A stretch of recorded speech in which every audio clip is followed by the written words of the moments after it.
Kini tiba saatnya Yang Mulia Bante Dhammabuddho akan menyampaikan bimbingan Dhamma Desananya. Maka untuk itu marilah kita membacakan Aradhana Dhamma Desana bersama-sama yang akan dipimpin oleh pemimpin beliau.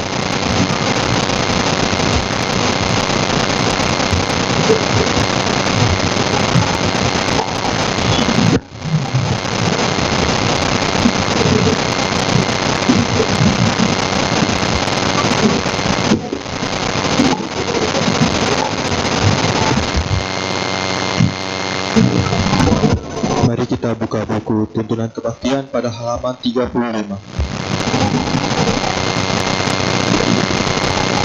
Brahmacaloka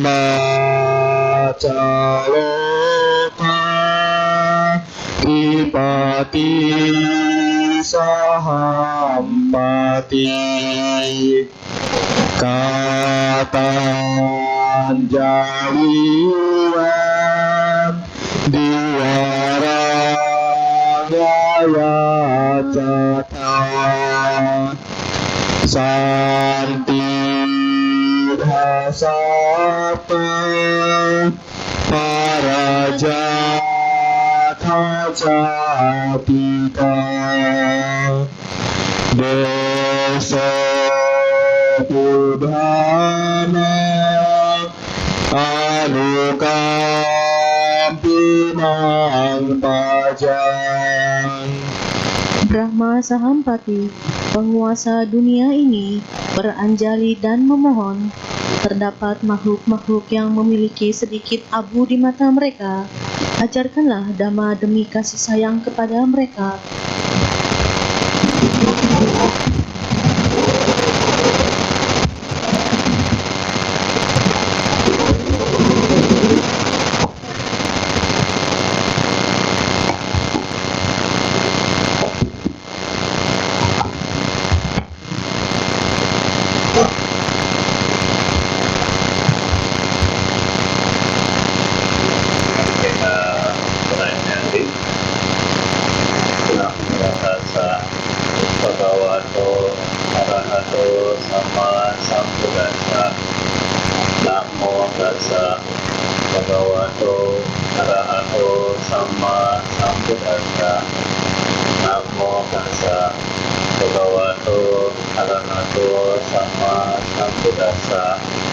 Kalena Dhamma Sakhaja, Kalena Dhamma Sawana, Etang Manggalang Utama.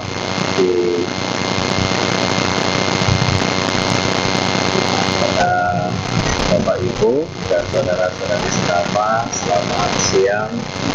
Subihoto, Namo Buddhaya. Sebelum Bante mulai, topik kita hari ini adalah sesuai topik Waisak ya, tingkatkan pengendalian diri dan kebijaksanaan untuk perdamaian dunia. Sebelum Bante mulai, Bante mau tanya dulu, sudah bikin PR belum? Iya kan? Ada kasih PR kan terakhir kan? Ada. Nah, bagaimana? Sudah bikin belum? Lupa lagi. Masih lebih ingat yang 100.000 ya? Jadi itu Bapak Ibu ya, kenapa kita Bante kita sudah agama Buddha nih berapa puluh tahun, tapi begitu-begitu aja. Karena kita hanya mendengar, banyak yang kita tidak pikir, ya kan? Kita menjadi agama Buddha Bapak Ibu bukan untuk menjadi dosen, ya kan? Bukan untuk menjadi pengajar, tetapi kita beragama Buddha itu untuk menjadi Buddha.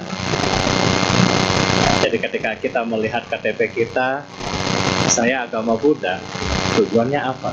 Saya menjadi Buddha, bukan yang lain.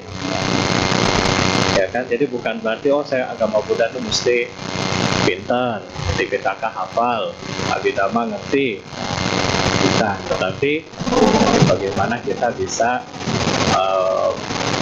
menjalani hidup kita dengan baik, menjalani hidup kita dengan bahagia. di dalam rangka awal-awal ketika Sang Buddha meminta para bante, ya, di awal-awal ketika selesai pembabaran Dhamma pertama di Varanasi, Sang Buddha bilang kepada para bhikkhu, babarkanlah Dhamma ini yang indah di awal, indah di tengah, dan indah di akhir. Maksudnya apa? Dhamma itu indah. Indah kalau kita sebagai yang sudah mendengar, kita praktekkan. Betul nggak sih? Kalau kita nggak pernah praktekkan, gimana kita mau promosi kepada orang lain? Betul nggak? Kita bukan sesi meditasi Bapak Ibu ya, meditasi yang di Jumat. Nanti meditasinya nanti sudah dapat jadwal, tenang ya. Jadi hari ini kita santai aja ya, relax. Jadi kita lebih baik ke tanya jawab ya. Jadi Dhamma itu indah kalau kita praktek. Betul nggak sih? Ada orang yang bilang, oh ini orang, kenapa orang ini kita bisa teladani. Misalnya contoh di dunia ini, waktu Bante masih mahasiswa, kenapa kita waktu masih mahasiswa itu suka ikut misalnya seminar mungkin dulu ya, Pak Tung Desem Waringin? Kenapa? Waktu itu kenapa? Karena menganggap oh dia itu orang sukses, betul nggak? Dan dia memberikan cerita suksesnya. Nah sama dengan kenapa dia sampai jadi sukses? Karena dia sebenarnya mempraktekkan jalan sampai dia jadi seorang yang sukses. Kalau nggak begitu kita mau datang nggak kira-kira? Ya kan, ngapain kita ke situ ya? Udah bayar mahal, ya kan? Emang kalau sudah datang, nah sekarang Mbak tanya, kalau sudah datang di seminar itu, Anda sudah bayar. Waktu itu saya ingat 2 juta, 3 juta bayarnya kan? Sudah bayar. Pertanyaan Bante, bisa sukses nggak? Kalau cuma datang dengerin doang, bisa nggak? Kenapa nggak bisa? Garis tangannya beda. Ya. Kenapa nggak bisa sukses? Ya, karena kita nggak praktekkan. Nggak bisa sukses. Oh, karena kita nggak praktek. Sama mungkin Bapak Ibu kalau misalnya yang hobi bikin kue, kan kadang-kadang pergi kursus kan, kursus bikin kue, kalau Bante mahal. Setelah kursus pulang, modulnya disimpan, nggak dibikin apa-apa. Kira-kira bisa jadi nggak kue yang enak? Nggak bisa. Jadi sama dengan ajaran Buddha, di mana Buddha mau kita untuk menjadi Buddha yang sama dengan beliau. Makanya selama 45 tahun ya, beliau mengabdikan dirinya membabarkan Dhamma. Supaya apa? Oh, supaya di masa mendatang masih banyak yang bisa menjadi seperti beliau, yaitu menjadi Buddha, terbebas dari penderitaan, terbebas dari semua hal-hal yang tidak baik. Itu tujuan daripada Siddhartha ya. Jadi ketika kita melihat kembali, ini kita masih Waisak ya, ketika kita melihat kembali, merenungkan kembali bagaimana Sang Buddha itu datang di dunia kita ya, bagaimana dia berkarya buat kita semua. Nah, jadi itu akan muncul satu renungan bahwa beliau itu adalah seseorang yang luar biasa. Sebelum beliau terlahir di dunia, Siddhartha ini ada di mana?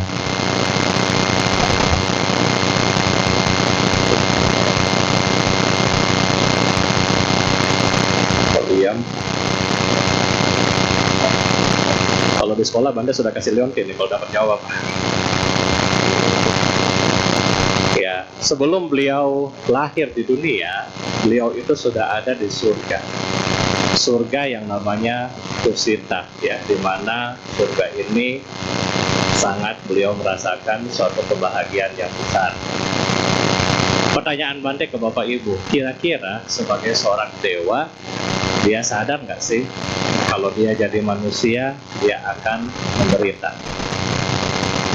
Sadar nggak kira-kira? Kalau dia jadi manusia nih, dia akan menderita. Ya kan? Harus apa? Harus belajar, harus bikin PR, ya, harus ujian. Nanti kalau sudah besar harus berusaha, harus kerja, cari nafkah dan seterusnya. Kira-kira dia tahu nggak bahwa bakal ke situ? Menurut Bapak Ibu, dewa loh ini. Tahu nggak kira-kira? Tahu. Kalau Anda bilang nggak tahu, jangan ke kelenteng pergi sembahyang. Iya kan? Kenapa kita pergi pai-pai? Karena kita tahu, oh dewa bisa tolong kita. Betul nggak sih? Nah, sama dengan Buddha, Siddhartha. Sebelum dia lahir di tempat kita, dia juga sudah ada di surga. Dia tahu bahwa ketika dia jadi manusia nanti, dia akan mengalami ini. Tetapi kembali lagi, kenapa? Oh nggak apa-apa, karena saya datang di alam manusia ini untuk ya menolong semua makhluk yang ada. Nah kemudian setelah beliau dewasa, ya beliau melalui sekolah dan seterusnya, kemudian beliau melihat 4 peristiwa. 4 peristiwa yang juga kita selalu mengalami saat ini. Betul nggak? Ada sakit, ada tua, meninggal, dan seorang brahmana. Sampai hari ini Bante bertanya, siapa yang nggak pernah lihat 3 peristiwa yang pertama? Ada nggak? Siapa yang belum mengalami salah satu dari 3 peristiwa ini?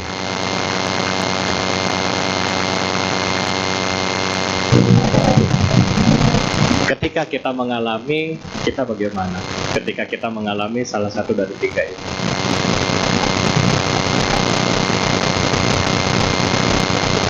Contoh, kita semua waktu kecil pernah ompong kan? Kalau sekarang Bante masih utuh nih, belum ya? Kalau yang lain Bante nggak tahu.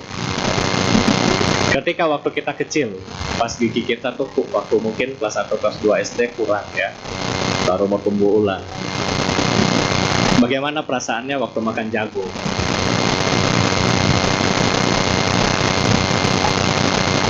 Iya kan? Susah nggak? Susah ya. Bagaimana waktu kita misalnya disuntik dan treatment yang lain? Tapi kenapa kita hanya tidak berpikir bahwa bagaimana saya harus keluar dari situ? Iya kan? Jadi kalau kita punya reason ya, kita punya satu alasan yang kuat. Oh Bante, saya harus keluar. Ya, bukan keluar dari rumah jadi anggota sangha, mudah-mudahan. Tapi keluar dari penderitaan itu, kita harus punya satu reason yang kuat. Ya kan? Bijaksana yang kuat. Bante kasih contoh deh yang lain. Misalnya, kalau Anda melihat apel jatuh, apa yang Anda lakukan? Kalau lagi di jalan, atau misalnya lagi di mana lah, misalnya Anda lagi jalan-jalan ke luar negeri, kemudian Anda lihat pohon-pohon yang banyak buahnya, tiba-tiba jatuh, apa yang Anda lakukan? Ambil, ya kan? Apalagi Bante nggak lihat, nggak apa-apa lah. Tetapi inilah kita mengambil sesuatu, tapi tidak berpikir kenapa itu jatuh. Ya kan? Ini terkait dengan topik kita, yaitu wisdom. Kita selalu mengambil, tapi kita nggak pernah berpikir bahwa kenapa dia jatuh. Coba waktu itu si Isaac Newton, ya kan? Saat dia duduk, apel jatuh, bagaimana? Di situ dia timbul pencerahan, yaitu hukum gravitasi. Nah, kita sudah kejatuhan berapa kali masih bingung ya? Nggak dapat apa-apa. Karena apa? Kita hanya berpikir yang gampang. Oh jatuh, ambil, gitu kan? Ini perbedaan dengan kita dengan Newton, perbedaan juga kita dengan Sang Buddha, ya. Bukan Sang Buddha, Siddhartha. Ketika Siddhartha mengalami rasa sakit, tua, dan melihat kesedihan ketika orang meninggal, dia menjadi takut. Dia menjadi takut. Kenapa? Karena takut kalau keluarga saya mengalami ini. Takut kalau diri saya akan mengalami ini. Takut semua makhluk nanti juga akan mengalami seperti itu. Nah, kalau kita nggak takut ya, nggak takut lah Bante. Kalau sekarang sudah rambut putih bisa cetok, warna merah, warna-warni, ya kan? Kalau sudah keriput tinggal tarik sana sini, ya gitu ya. Jadi kita nggak takut. Nah, ini yang kita harus lihat bahwa Siddhartha ya bisa melihat itu semua menjadi satu ketakutan. Menjadi satu ketakutan dan satu penderitaan. Nah, bagaimana dengan kita hari ini? Ya kan? Karena kalau kita tidak punya satu rasa ketakutan untuk mengalami perubahan bentuk-bentuk penderitaan di masa mendatang, kita akan enggan untuk praktek Dharma. Buat apa Bante saya praktek? Ya kan? Kan cuma begini-begini aja. Yang penting kan berbuat baik Bante. Ya sudah, yang penting saya nggak berbuat jahat hari ini, ya sudah. Jadi tidak ada effort yang lebih. Betul nggak sih? Nggak ada effort yang lebih, nggak ada sesuatu yang kita bisa share buat yang lain, ya, dan seterusnya. Jadi inilah perbedaan bagaimana kita dengan Siddhartha. Dan Bapak Ibu, ketika Siddhartha waktu itu keluar dari istana, dia tahu dia punya tujuan itu apa. Jadi kalau kita mau melihat orang itu sukses dan tidak sukses, harus tahu tujuan hidupnya. Benar nggak? Kalau tujuan hidupnya saya akan jadi seperti ini, maka dia bisa apa? Bisa sukses. Kalau tujuan hidupnya, kalau Bante tanya, Bante sering ke sekolah, biasa Bante tanya ke anak SMP, SMA, kamu habis ini kalau besar mau jadi apa? Kalau anak masih kecil, misalnya masih SD atau TK, gampang. Dokter, pilot, apa gampang gitu kan. Tapi kalau yang sudah besar, apa yang terjadi? Menurut Bapak Ibu dia bilang akan ngomong apa? Mostly nggak tahu. Nggak tahu. Kalau seandainya hidup kita sendiri nih, kita nggak tahu mau jadi apa, kira-kira bisa jadi nggak? Ya kan, ini untuk kebijaksanaan. Makanya sama seperti Siddhartha, ketika dia bilang, saya mau menjadi Buddha demi kebahagiaan semua makhluk, maka dia punya tujuan itu jelas. Ada godaan, ya, ada gangguan, itu pasti fokus nggak Bapak Ibu? Kalau tujuannya sudah ada, dia fokus. Ya, Anda bayangkan ketika Siddhartha ini keluar dari istana, dia ditawari sama gurunya, ya, ada Alaraka Lama dan Udaka Ramaputta. Dua guru ini bilang, sudahlah, kamu nggak usah pergi dari tempat kita ya. Kamu di sini jadi kepala sekolah, jadi kepala pertapaan, ya, kepala asrama untuk mendidik siswa-siswa yang berikutnya. Siddhartha bilang apa? Enggak, karena saya mau mencari obat. Ketemu Raja Bimbisara, udah kamu gak usah ke pohon Bodhi, jauh. Kamu di sini, maka setengah kerajaan saya kasih kamu. Dan dia masih bilang apa? Enggak. Berarti Bapak Ibu, kalau orang yang punya tujuannya jelas, ya, belum tercapai tujuannya, dia masih akan terus berusaha. Tapi kalau orang yang nggak punya tujuan, ya, jangankan dikasih setengah istana, dikasih emas aja nih, sudah pulang. Oh iya ya, udah pulang aja lagi. Betul kan? Berapa banyak kita yang seperti itu? Mungkin kita bisa evaluasi kita punya hidup. Berapa banyak tujuan-tujuan kita yang saya harusnya begini, tapi ketika kita dikasih segini atau dikasih ini, sudah pindah. Ya kan? Ketika ada satu masalah sedikit, sudah pindah. Ketika susah, ya kan? Ketika susah, kemudian dibilang, oh, itulah kamu, sang Budanya nggak cun. Akhirnya apa? Lockout. Pindah server. Karena kenapa Bapak Ibu? Tujuan kita tidak jelas. Tujuan kita tidak jelas. Ya. Kalau seperti Siddhartha dia jelas. Bahkan Bapak Ibu, setelah dia meninggalkan 2-3 tawaran yang tadi, dia pergi di hutan Uruvela, ya, kita bilang Dukasiri sekarang. Di situ dia bermeditasi selama 6 tahun. Di situ dikatakan bahwa tidak ada yang bisa menyamai penyiksaan diri yang dilakukan oleh Siddhartha. Kenapa Bante?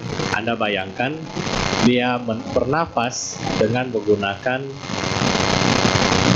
kira-kira apa? Pernah baca nggak? Ya, menggunakan apa? Dia menggunakan telinga. Jadi ini yang biasanya hanya digunakan untuk mendengar, jadi digunakan untuk bernapas. Gimana? Coba sekarang. Yang nggak bisa nggak boleh pulang. Itu yang dilakukan oleh Siddhartha.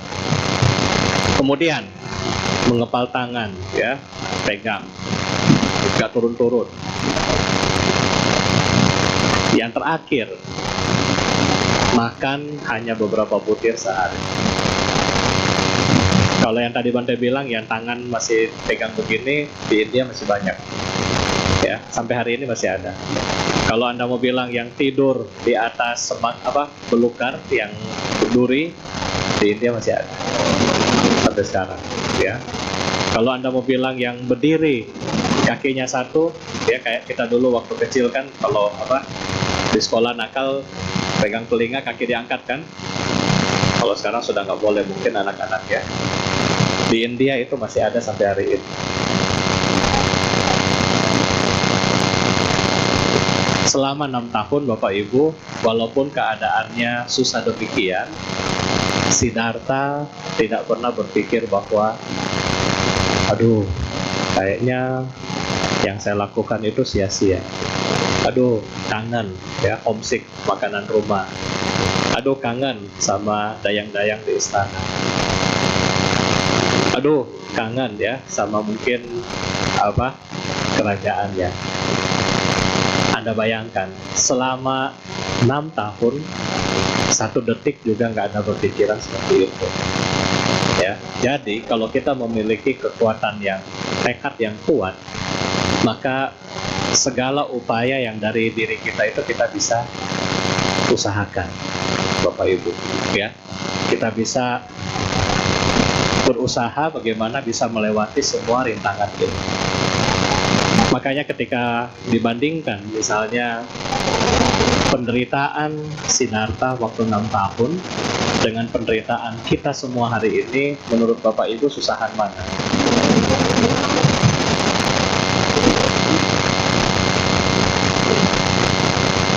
Kira-kira susahan mana?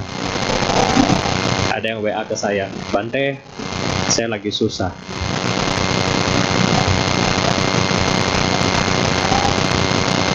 Saya butuh beras untuk makan.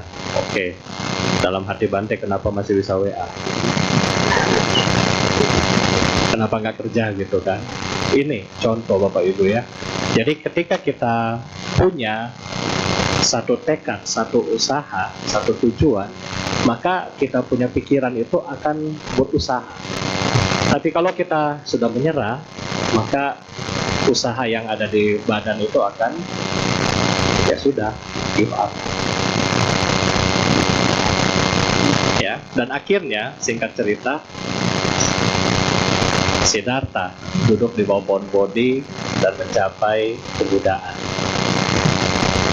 Ketika dia mencapai kebudaan, di situ beliau berbicara dalam bahasa Pali, ya, teksnya itu kemungkinan apa yang ada di dalam lagu Pekik Kemenangan. Ya, kalau lagi Waisak kan biasa nyanyi lagu itu kan. Wahai pembuat rumah, kamu sudah terlihat, ya kan? Itu semua. Ketika beliau sudah melihat ini semua, akhirnya beliau bilang, wahai pembuat rumah. Kira-kira pembuat rumah ini siapa?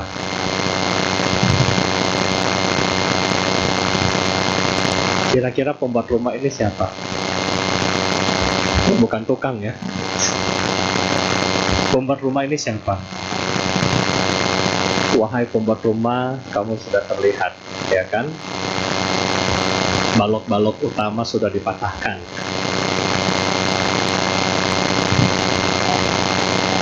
Yang dilihat sama beliau adalah mengenai kegelapan batin kita, atau kita bilang awija, yang dimananya ada loba, dosa, dan moha. Makanya di dalam agama Buddha, Bapak Ibu, topik sekarang adalah kenapa kita sebagai umat Buddha diminta bagaimana kita harus memiliki pengendalian diri. Kenapa Bante? Agama Buddha ini susah banget. Bunuh nyamuk nggak boleh, ya kan? Apalagi nggak boleh? Oh, banyak nggak boleh, ya kan? Mau buka apa? Usaha sarang walet nggak boleh. Mau buka apa lagi? Jualan bir nggak boleh. Oh, banyak yang nggak bolehnya. Kenapa Bapak Ibu? Karena tadi, ya, karena kita melawan arus, kita melawan hal-hal yang ada di dalam kita dan di luar kita. Itu yang gak gampang. Makanya pengendalian diri di dalam ajaran Buddha itu sangat penting. Kita bisa mungkin ya mengalahkan banyak orang. Ya, ketika Anda debat, Anda mungkin bisa menang debat. Ketika di rumah, mungkin Anda bisa mengalahkan kepala keluarga, ya. Baik emak-emak maupun anak-anak kan sekarang lebih galak dari papanya sekarang kan. Kemudian kita juga mungkin bisa mengalahkan yang lain, tetapi yang paling sulit adalah mengalahkan diri sendiri. Kenapa Bante sulit mengalahkan diri kita sendiri? Karena kita sulit untuk mengalahkan egonya kita. Betul kan? Kita sulit untuk mengalahkan egonya kita. Kalau kita mengalahkan ego orang lain, lebih gampang nggak sih? Kalau dia ngomel ke saya 1 kata, saya serang 1000 kata. Ya kan? Kalau orang jahat sama kita, wah sudah mulai ya, pikirannya macam-macam kan. Saya mau viralin, saya mau foto, saya mau ini, saya mau itu, saya mau ini. Sudah. Makanya ketika pembunuh berencana, hukumannya lebih panjang daripada yang biasa. Karena tadi ya, mikirnya sudah kemana-mana kan. Nah,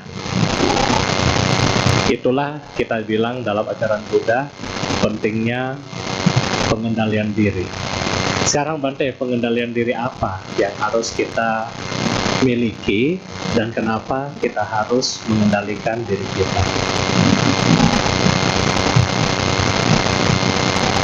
Dari awal yang Bante cerita tadi, kalau misalnya Anda ambil kesimpulan Bante bercerita mengenai satu siklus, betul nggak?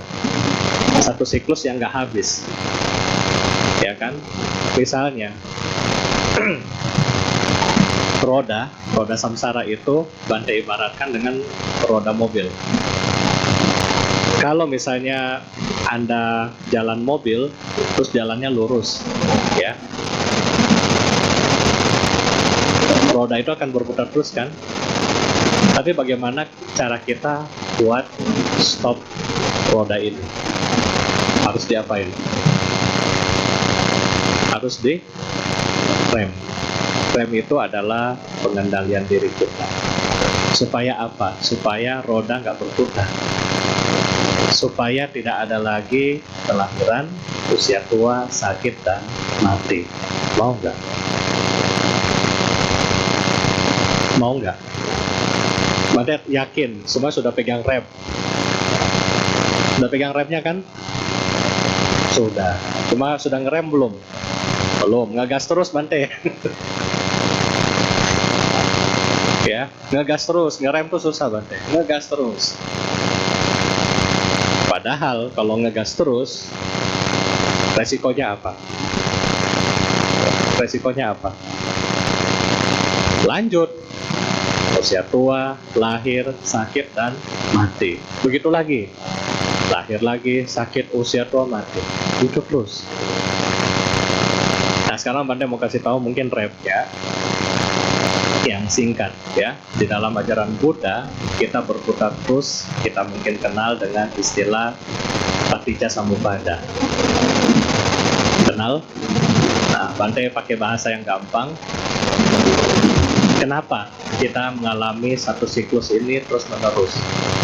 Karena suatu namanya awija atau kegelapan batin.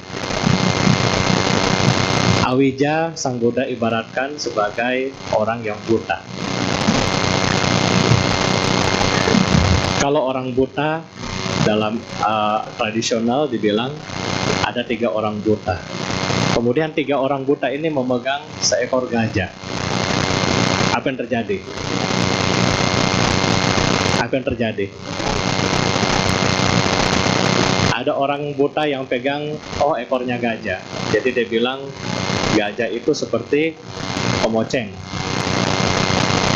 Ada yang pegang bagian kaki dari gajah. Dia bilang, gajah itu kayak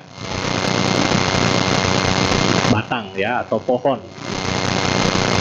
yang keras. Ada yang pegang bagian telinga. Dia akan bilang, gajah itu kayak kipas, ya kan? Jadi kalau 3 orang buta ini dikumpulin, kemudian mereka membahas gajah, apa yang terjadi? Apa yang terjadi? Hah? Apa yang terjadi? Berantem, ya kan? Ada yang bilang ekor, ada yang bilang ada yang bilang batang pohon, ada yang bilang kipas. Makanya wajar ya kalau di wihara sering ribut. Ya. Jadi kalau sudah dengar cerita orang buta, ini kan yang bilang ini bukan Bante. Bante kan baca buku dari Sang Buddha. Dia ngomong Buddha. Ya kalau di wihara ribut, nggak boleh baca parita, mesti nencing. Enggak, nencing itu bukan dari Buddha, Pali dari Buddha. Enggak, pakai mantra. Ribut gara-gara tradisi. Nah itu langsung diam, ingat, orang buta. Ya, langsung cepat-cepat sadar, orang buta, udah diam. Nah itu ya. Awija ibarat sebagai orang buta, nggak bisa tahu apa-apa. Karena dia nggak tahu akibatnya apa Bapak Ibu. Dia seenaknya. Seenaknya mau apa? Melakukan hal yang tidak baik. Setelah ada awija, kemudian terbentuklah ya sankara, bentuk-bentuk pikiran, kemudian adalah 6 indriya, ya 6 indriya, kemudian adalah kontak. Karena awija nggak tahu. Ketika dia melihat yang menurut dia bagus, apa yang terjadi? Muncul apa? susah, pakai yang gampang. Ketika lidah makan Indomie, nah, semua lebih gampang kan? Ketika lidah makan Indomie, apa yang terjadi?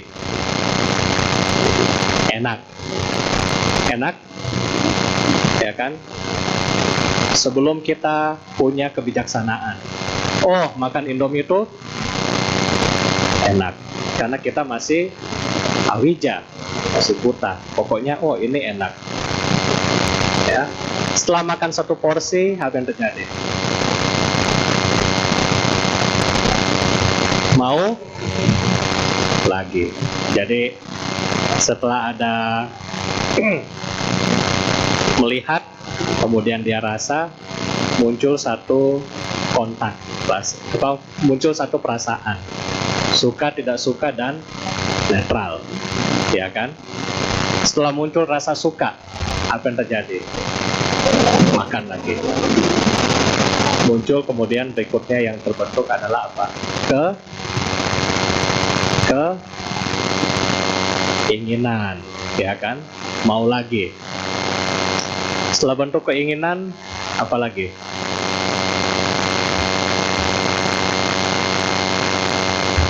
Muncullah, kalau di dalam bahasa Pali itu bawa, ya, bawa. Setelah bawa, kemudian ada lagi lahir, tua, sakit, dan mati. Ini prosesnya. Setelah lahir, tua, sakit, dan mati, kemudian mulai lagi dari awija. Bawa itu contoh yang gampang adalah apa? Jadi gendut. Nah, banyak makan mie, banyak makan karbo kan? Jadi gemuk. Setelah jadi gemuk apa? Sakit. Kenapa sakit? Banyak micin. Setelah sakit apa yang terjadi? Ya itu, ya kan? Jalan kan? Jalan lagi, lahir lagi, ketemu Indomie lagi, makan lagi. Terus seperti itu. Nah, Bapak Ibu, setelah muncul satu kebijaksanaan bahwa ini nggak sehat, apa yang terjadi? Setelah muncul, ini nggak sehat. Bisa munculnya dua, ya. Sudah sakit ketemu dokter, dokter bilang ini nggak sehat, atau Anda lagi lihat TikTok, ini nggak sehat, baru sadar, oh nggak sehat ya ternyata ya. Setelah muncul ini, menurut Bapak Ibu, Anda akan masih makan satu hari Indomie 3 bungkus lagi atau enggak? Kok kalau Bante bilang 3 bungkus, kayaknya gimana gitu. Padahal kalau nggak tahu makan kan? Sorry Bapak Ibu ya, waktu kita kecil, siapa di sini yang sering makan sekali bikin 2 bungkus? Waktu kita masih kecil, waktu kita belum tahu nih cerita. Mostly 1-2 bungkus itu kita pasti makan. Karena kenapa? Enak. Nggak pikir yang lain, ya kan? Kita nggak mikir yang lain kan? Kita cuma tahu, oh pokoknya kalau ini enak.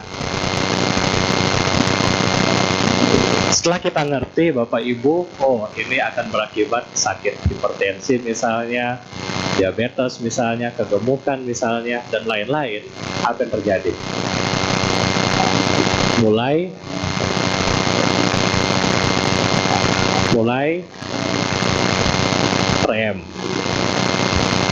rem, betul? Mulai rem. Akhirnya begitu lihat, jadi sudah nggak mau. Tadi yang perasaannya suka, jadi tidak suka. Jadi keinginannya langsung berkurang.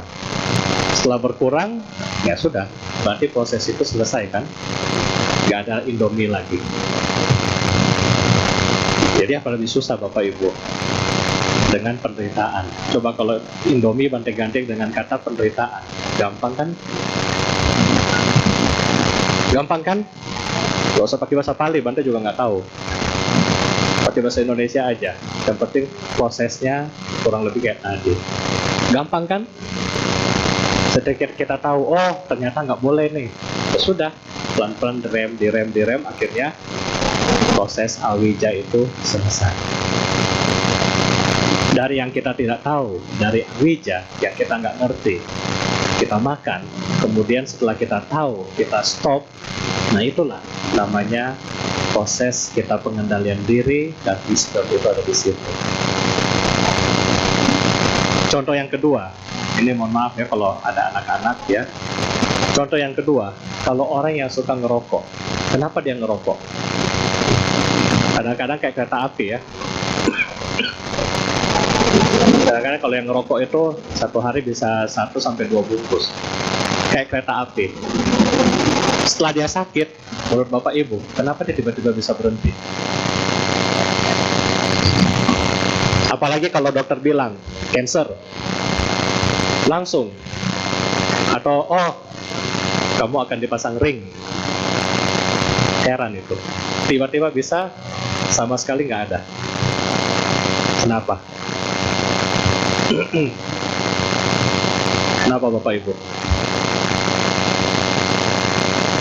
Karena takut mati. Padahal udah terlambat ya, udah dekat. Tapi ya lumayan bisa ngerem dikit ya. Nah ini Bapak Ibu ya. Jadi kita jangan sampai sudah dekat baru kita pengendalian diri. Ya kan? Sudah dekat menderita baru mau pengendalian diri. Sudah terlanjur sakit baru iya yang Bante bilang bikin PR sih dari kemarin. Jangan sudah dekat baru kita sadar. Ya kan? Tetapi dari sekarang kita setiap minggu seperti ini datang ke wihara, kita sudah mesti sadar bahwa kenapa sih kita mesti bijak? Kenapa sih kita harus mulai ngerem, mulai praktek? Karena tadi kita sekarang kondisinya adalah buta, awija. Kita semua, termasuk saya, belum Buddha. Kita semua masih meraba-raba. Ya, kita masih sama-sama orang buta. Oleh karena itu, karena kita masih buta, kita harus mulai riset. Risetnya apa Bante? Bagaimana betul nggak tadi Indomie bikin diabetes misalnya? Nggak boleh bilang merek ya, nanti saya direkam salah lagi. Ya kan? Nanti bisa buat ini, nanti bisa buat itu. Kalau kita nggak mau terhindar dari situ semua, berarti harus dihindari. Ya, harus dihindari. Jadi sekarang, ya, renungan buat nanti Anda bawa pulang. Renungan ya, setiap kali Anda mau melakukan sesuatu, Anda renungkan. Yang Bante bilang tadi, saya masih mau menderita atau enggak? Ya. Kalau saya masih menderita, berarti saya masih buta. Kalau saya sudah nggak mau menderita lagi, berarti saya harus praktek. Ya, saya harus mulai praktek. Saya harus mulai berusaha. Karena apa? Tujuan hidup dari kita semua, Bante yakin, adalah kebahagiaan. Ya kan? Kita semua tujuan kita itu bahagia. Tetapi jangan sampai kita bahagia kalau hanya ego kita dituruti. Betul kan? Kenapa Bante di rumah ini berantem terus? Karena kita mau ego kita yang dituruti. Contoh, anak-anak dia suka main game. Betul nggak? Anak-anak cuma depan ini dua, yang lain nggak ada kan? Atau ada? Ada anak beberapa ya. Sekarang Bante tanya, anak-anak siapa yang suka main game? Nah, ya kan? Yang namanya anak-anak remaja, dia akan suka main game. Sekarang Bante tanya ke papa mama, papa mama siapa yang suka anaknya main game? Nggak ada. Coba survei, angkat tangan kalau yang nggak setuju anaknya main game. Yang nggak setuju anaknya main game. Semua kan? Itulah mulai rumah itu nggak damai.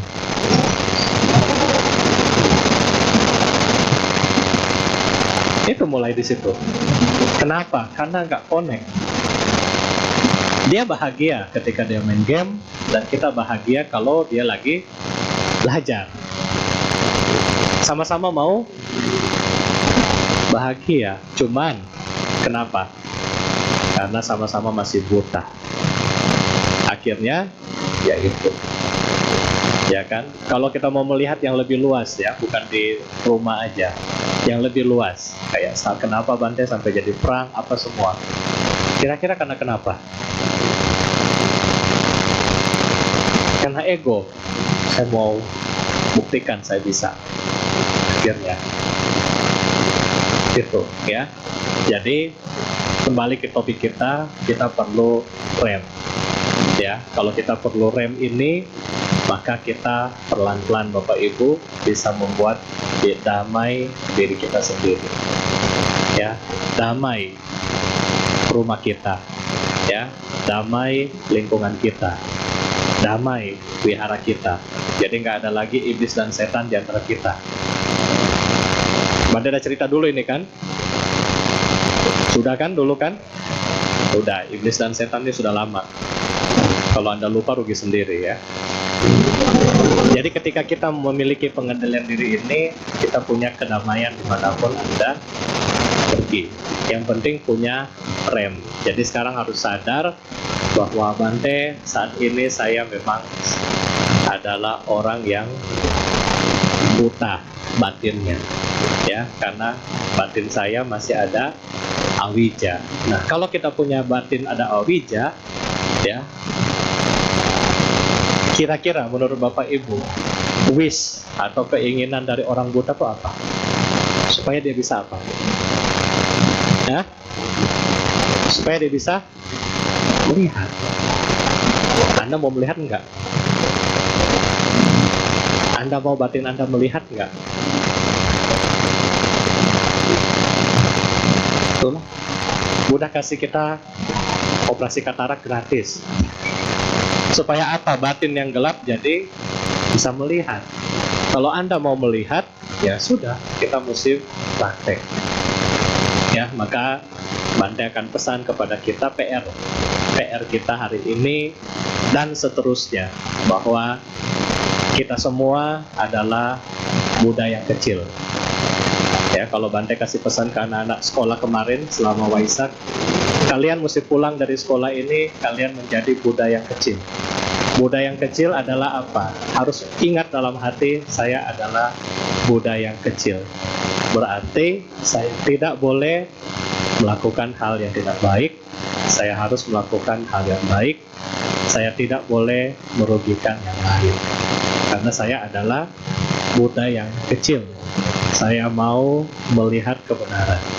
Saya mau melihat Dhamma. Jadi PR-nya susah apa gampang? Kan Buddhanya masih kecil, belum besar. Ya kan? Jadi kita harus pulang dari sini, kita harus bawa bahwa saya adalah Buddha yang kecil. Saya mau melihat kebenaran itu, kebenaran Dhamma. Jadi saya harus tingkatkan ya pengendalian diri saya. Saya harus banyak praktek Dhamma di rumah, dimanapun kita pergi. Kalau sudah Anda praktek, baru di situ Anda akan puas Bapak Ibu. Kalau Anda nggak puas dengan praktek Dhamma, kita yang rugi. Kenapa kita yang rugi? Karena kita tidak punya satu pegangan, satu landasan, satu ketika Anda punya masalah, Anda nggak akan punya satu hal yang Anda bisa bersandar di situ ya. Berarti kasih contoh. Kalau orang yang suka doa, ya, misalnya Anda suka doa, ketika orang lain doa, Anda bisa ikut nggak? Misalnya Anda hafal Karania nih, ketika teman lagi baca Karania, bisa kita ikut nggak? Kenapa bisa? Karena sudah pernah. Itu adalah sandaran kita Bapak Ibu ya. Itu adalah sandaran. Dan ketika kita mulai praktek di dalam Dhammanusati, kan di situ ada dibilang Opanayiko. Opanayiko itu apa? Sesuatu yang mengena di batin Anda ketika Anda praktek. Ketika sesuatu ini mengena di batin, itu akan memperkuat keyakinan. Itu akan memperkuat keyakinan kita. ya. Jadi para Buddha yang kecil, semoga ya kita bisa sukses ya, berusaha untuk menjaga diri kita ya. Kita harus mengendalikan diri kita dengan baik. Dengan demikian kita juga bisa membawa hal-hal yang positif di lingkungan kita. Ya, mungkin ini pengantar dari Bante. Terima kasih atas kesempatan yang diberikan. Mungkin kalau ada pertanyaan, Bante kasih kembali kepada MC.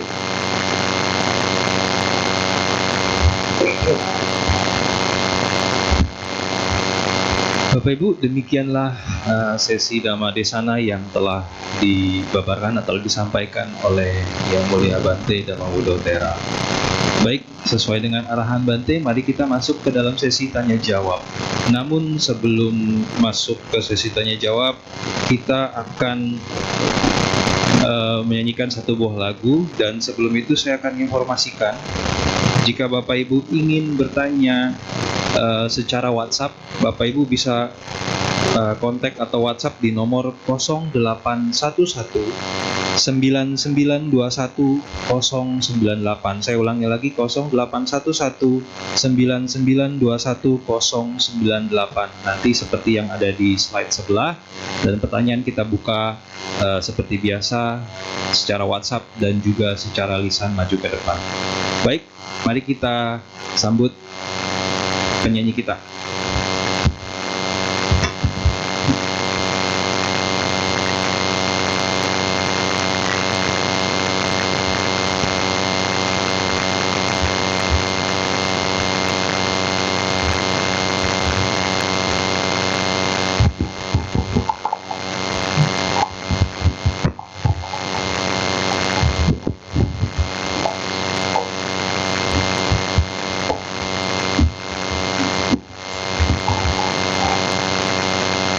Sambil menunggu pertanyaan yang masuk, marilah kita nyanyikan lagu dengan judul Melangkah Dalam Dhamma yang terdapat di halaman 110.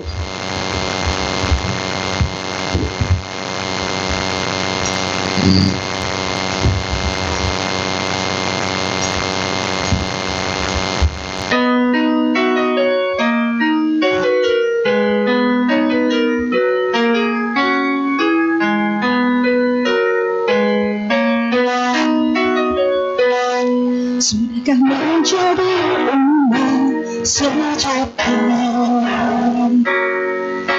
yang melangkah selalu dalam Dhamma? Mengertikah kita jalan yang dilangkah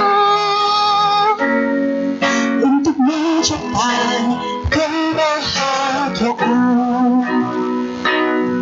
Bersama semua selain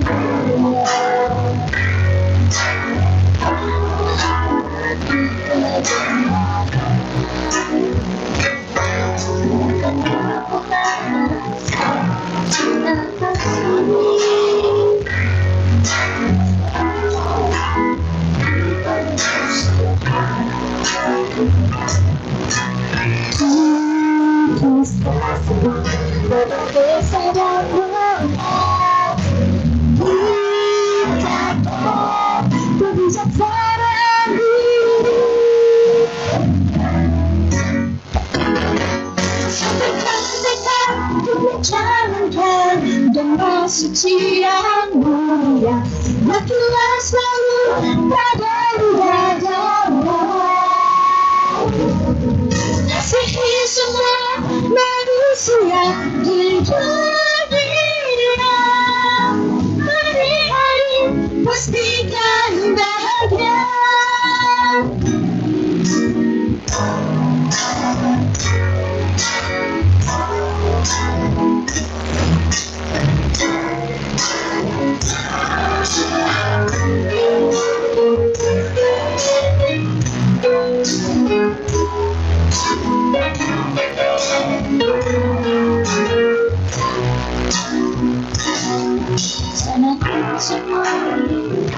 Selain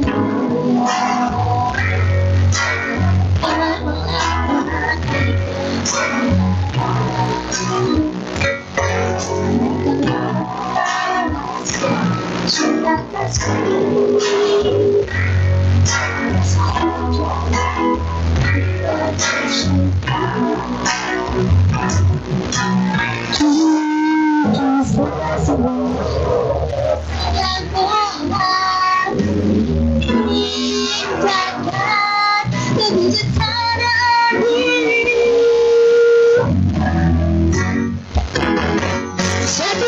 mereka untuk menjalankan dengan suci yang mulia. Yakinlah selalu pada budaya damai. Kasihi semua manusia di dunia. Hari-hari pastikan bahagia.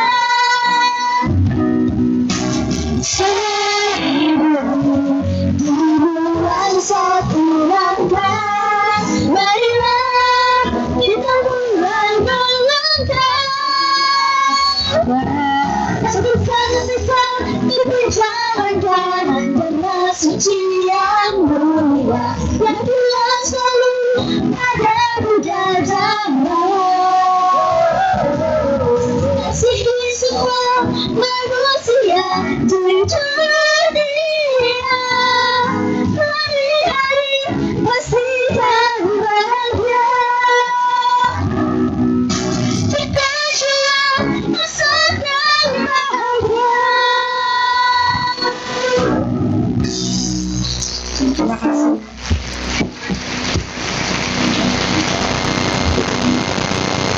Baik Bapak Ibu, kita mulai sesi tanya jawab. Yang pertama akan saya mulai adalah yang ingin bertanya langsung ke depan. Sudah ada penanyanya langsung? Silakan. Assalamualaikum nama budaya Bante. Sebelumnya terima kasih atas Dhamma Desa yang disampaikan Bante. Jujur buat saya pribadi hanya dalam Bante dari Dhamma Desa yang Bante sampaikan. Dan dari situ anggapannya saya jadi berpikir dapat insight gitu kan, gimana supaya jadi atlet gitu kan, terutama dalam budaya. Jadi yang saya rasakan pas Bante ceramah gitu kan, kayak anggapannya kayak api semangat untuk mencapai nibbana dan diri saya berhati-hati gitu jadinya. Tapi jujur habis keluar dari sini, ribet kayak habis diterpa badai langsung padam gitu Bante. Jujur selalu kebanyakan sering yang saya rasakan gitu di dalam masalah gitu kan, habis mendengarkan ceramah berapi-api gitu kan, banyak tahu nih gimana apa yang tujuannya harus dicapai. Tapi ketika anggapannya sudah keluar, anggapannya menjalani kehidupan sebagai rumah tangga lagi gitu kan, anggapannya kegiatan itulah yang anggapannya secara perlahan menurunkan kobaran api tersebut. Jadi sebenarnya gini Bante, kayak misalkan ketika anggapannya kita sudah ibaratnya mempunyai tujuan, saya ingin mencapai nibbana gitu kan, tapi kita sadar anggapannya dengan kondisi sekarang itu tidak memungkinkan Bante. Jadi saya sampai mikir gitu, kan anggapannya kalau misalnya kita punya masalah, tinggal dicari solusinya, selesaikan, misalnya dikerjakan gitu kan, praktek gitu. Nah terus saya melihat kondisi, kalau saya anggapannya menjalani kehidupan dalam rumah tangga, itu anggapannya saya sulit benar untuk melatih diri. Jadi menurut Bante, anggapannya apa misalkan apakah contoh menempuh jalan sebagai seorang samana itu juga menjadi solusi jika bisa sampai di tahap yang saya rasakan ini Bante. Jadi misalkan saya merasa kehidupan saya kalau misalnya saya mau mencapai nibbana sangat sulit sekali dikondisikan oleh lingkungan tempat saya berada, sehingga maksudnya dikondisikan demikian anggapannya pemikiran kemudian tindakan itu tidak selaras dengan ibaratnya tujuan yang saya tempuh Bante. Mohon Bante ibaratnya bisa memberikan masukan ataupun tips bagaimana untuk mengatasi gejolak yang saya rasakan ini Bante. Terima kasih banyak.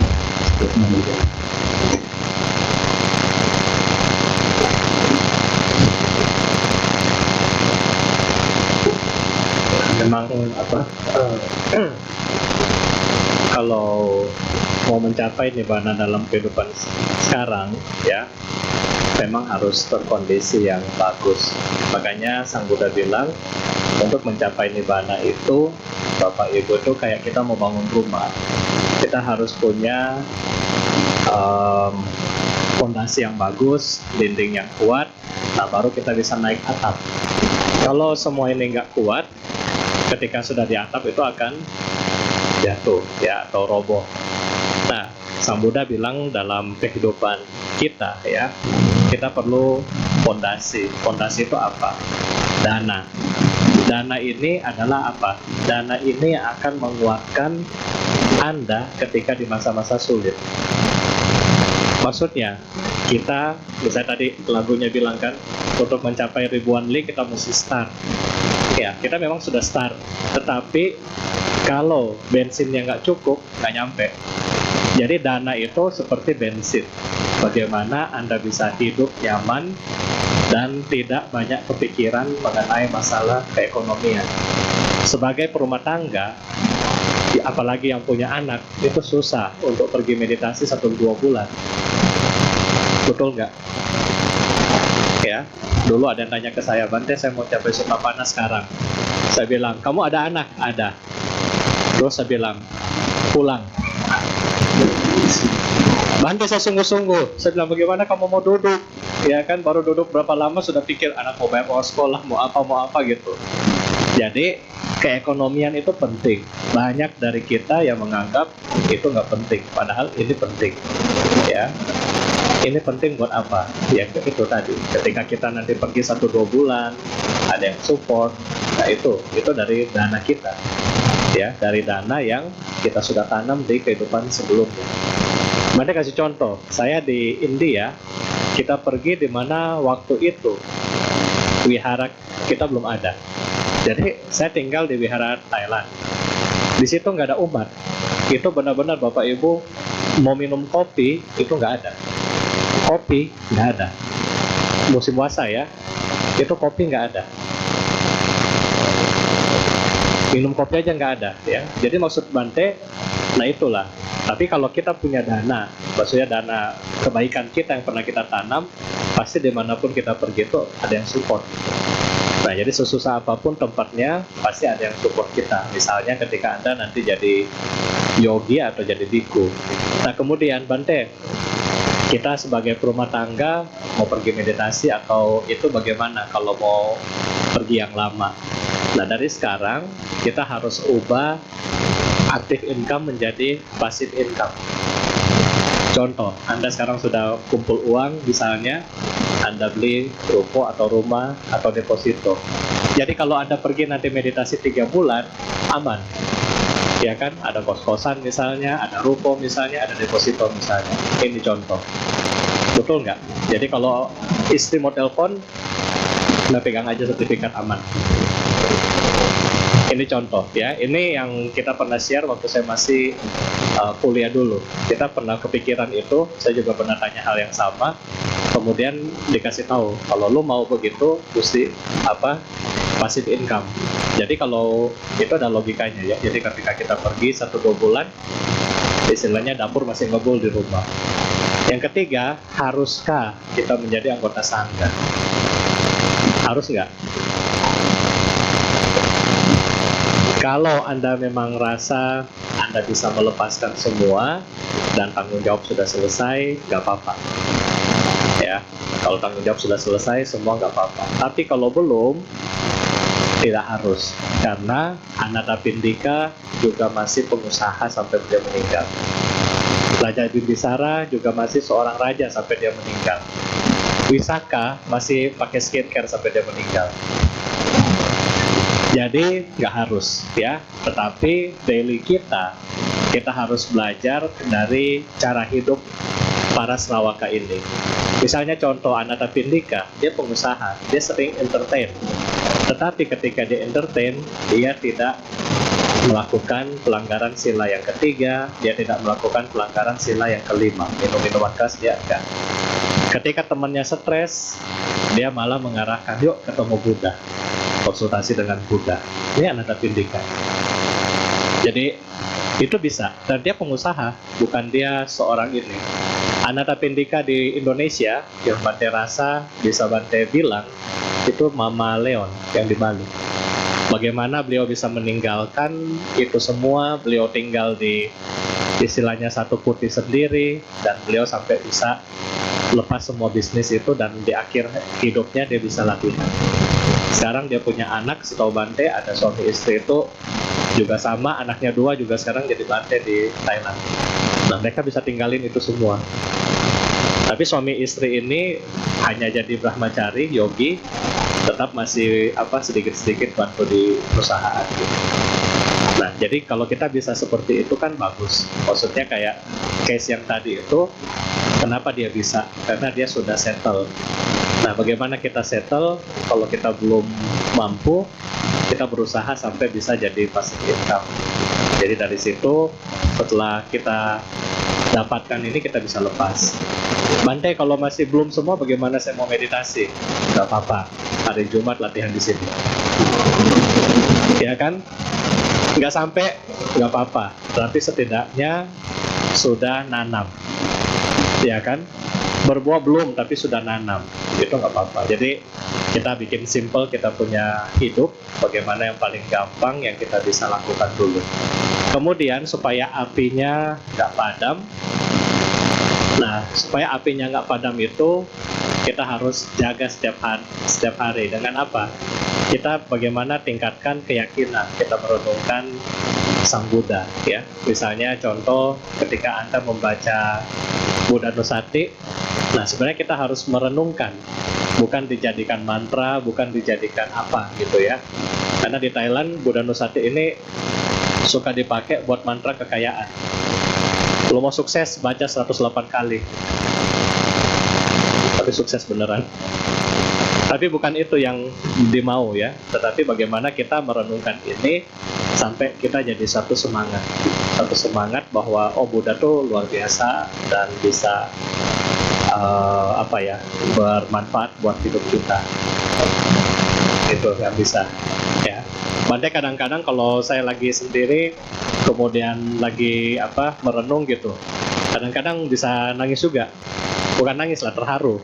Kalau saya lagi sendiri merenung, kemudian ingat maksudnya yang dalam riwayat itu kan, nah itu bisa ada pemunculan itu, ya. Jadi itu dari mana? Bukannya kita cengeng, tapi kita bisa melihat bahwa diri kita itu nggak ada apa-apanya dengan pengorbanan Siddhartha yang begitu luar biasa.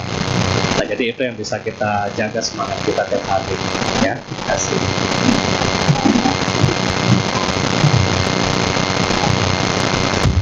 Baik Bapak Ibu, sebelumnya saya minta maaf karena keterbatasan waktu. Bante ingin ada blessing di sekolah minggu, jadi untuk penanya berikutnya maupun yang dari WhatsApp kami tiadakan. Sekali lagi saya mohon maaf. Bante. Baik, selesailah sesi tanya jawab dan Dhamma Desana yang telah disampaikan oleh Yang Mulia Bante Dhamma Buddhotera. Kami segenap umat dan panitia dari Wihara Pridhamma Sukha mengucapkan terima kasih sebanyak-banyaknya.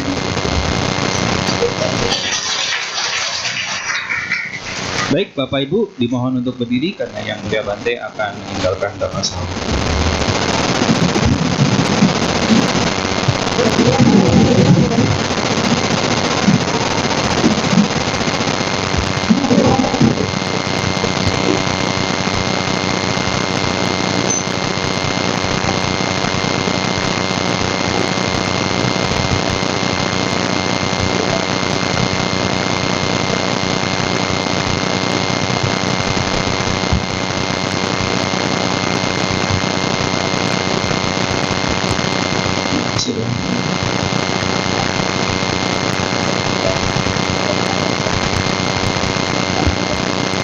Bapak Ibu bisa duduk kembali.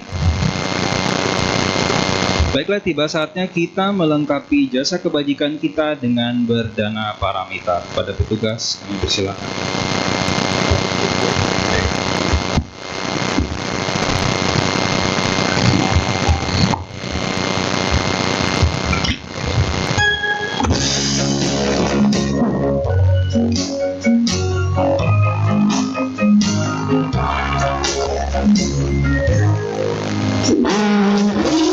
Nina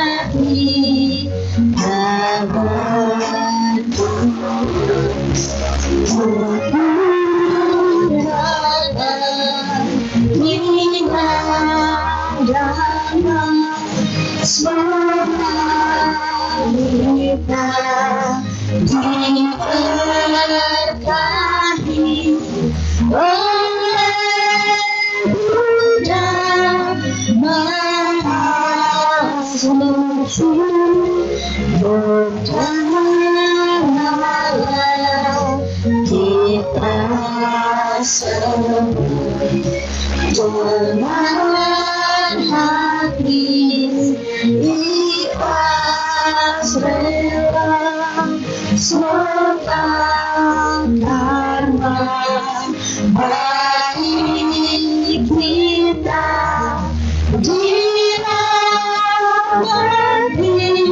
Sang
semoga karma baik kita dirahmati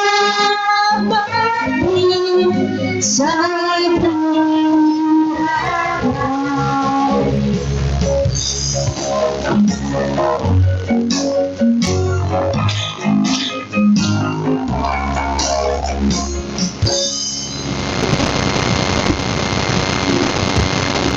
Bapak Ibu, terima kasih atas dana-dana yang telah diberikan. Semoga dapat berbuah tepat pada waktunya. Sadu, sadu, sadu. Sebelum saya memulai info, saya mau infokan terlebih dahulu. Bapak Ibu yang mempunyai mobil Honda warna hitam dengan plat nomor B1180OJ. Saya ulangi, Honda berwarna hitam B1180OJ, dimohon untuk memindahkan kendaraannya.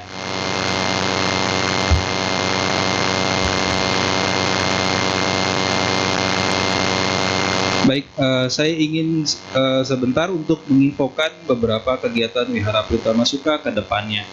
Untuk tanggal 6 Januari hari Jumat, 6 Juni 2025 hari Jumat, sesi meditasi akan dibimbing oleh Yang Mulia Biku Sumana Nanda.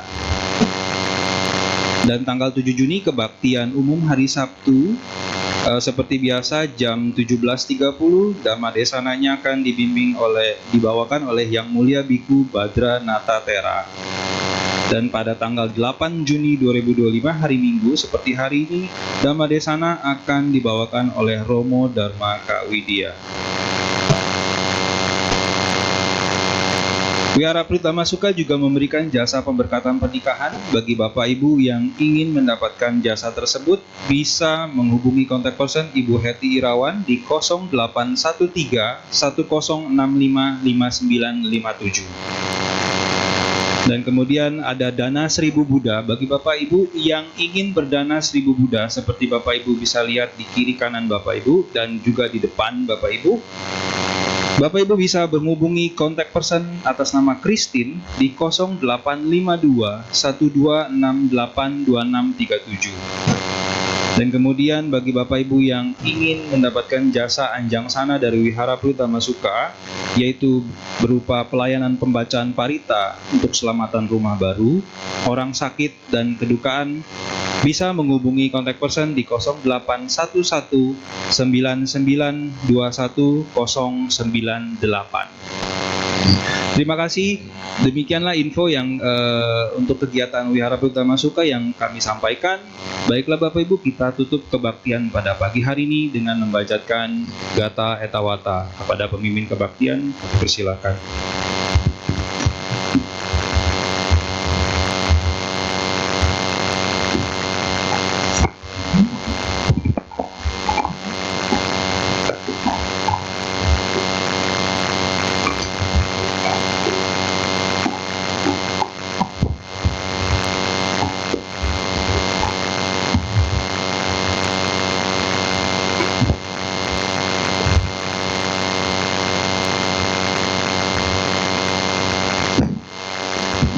Setelah kita bersama-sama memanjatkan parita-parita suci, mendengarkan dhamma dan berdana paramita, selanjutnya marilah kita memanjatkan etawata dengan salah satu harapan. Semoga sanak saudara kita yang telah meninggal turut berbahagia dengan kebajikan yang kita lakukan pada hari ini. Etawata cahehi sambatang punya sampadang sabe dewa numodantu sabah sampati sidia etawata cahehi sambatang punya sampadang sabe buta numodantu sabah sampati sidia etawata cahehi sambatang punya sampadang sabe satta anumodantu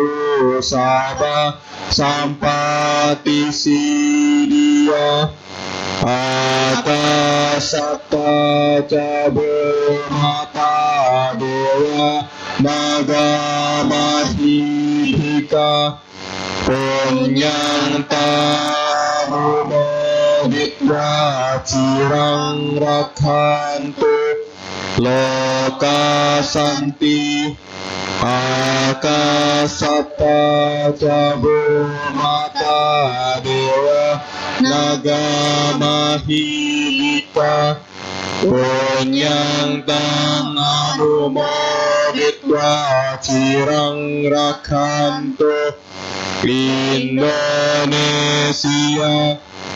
hidang wanyatinang hotu sukita kontunya tayo hidang wanyatinang hotu sukita kontunya tayo hidang wanyatinang hotu sukita kontunya tayo dewa wasatu kalena sasa sampati hotu ca Rito bhavantu lokoca raja bhavatu dhammiko akasata cabumata dewa nagamahidika punyang tanganumoditwa cirang rakhantu sasanang akasata cabumata dewa nagamahidika punyang tanganumoditwa cirang rakhantu desanang akasata cabumata dewa nagamahidika punyang tanganumoditwa cirang rakhantu wihara pluit dhamma suka akasata cabumata dewa nagamahidika Kunyang tang anu moditwa cirang rakantu mang paranti sabu sabu sabu.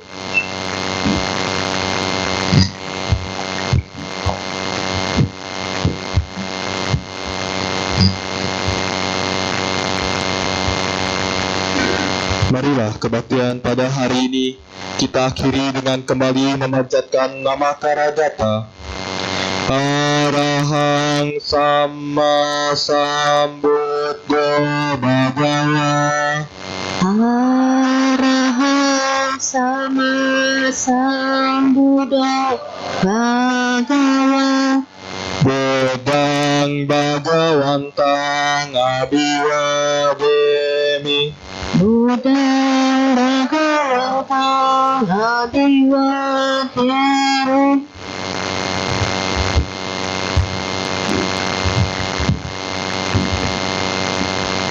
Swakato Bhagavata Dhammo. Swakata Bhagavata Dhammo. Dhammang namasami. Dhammang namasami.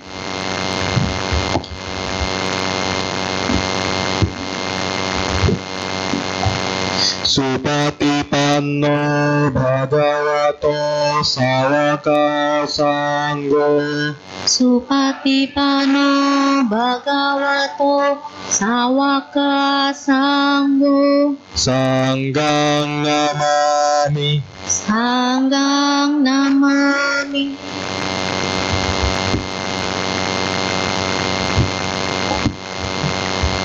Sabe sata bawantu sukitata. Semoga semua makhluk hidup berbahagia. Sabu, sabu, sabu. Puja bakti selesai.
Bapak, Ibu, serta para hadirin, mohon perhatiannya.